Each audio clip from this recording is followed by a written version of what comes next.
नमस्कार, शुभ दीपावली. उठा उठा दिवाळी आली, सुगंधी उठणं लावून स्नान करण्याची वेळ झाली. आयुर्वेदीय जीवनशैलीमध्ये अभ्यंग आणि ऊर्ध्वतन म्हणजे उठणं लावणं याचा समावेश केलेला आहे. दीपावलीमध्ये याला मानाचं स्थान आहे. भारतीय संस्कृतीतील चालीरीती आणि आरोग्य याची घातलेली सांगड यामधून आपल्याला समजून येते. उठणं कसं असावं?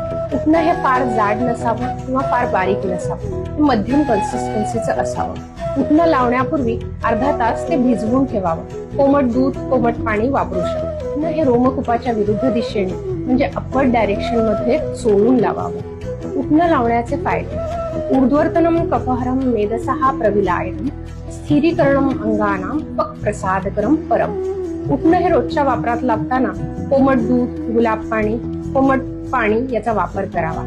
उठणं लावल्याने शरीराची कांती उजळते, त्वचेचे आरोग्य सुधारते, त्वचेमधील टॉक्सिन्स निघून जातात, त्वचा तुकतुकीत व्हायला मदत होते, स्किनचे टेक्स्चर सुधारते, स्किन टाइटनिंग होते, कफ मेद कमी व्हायला मदत.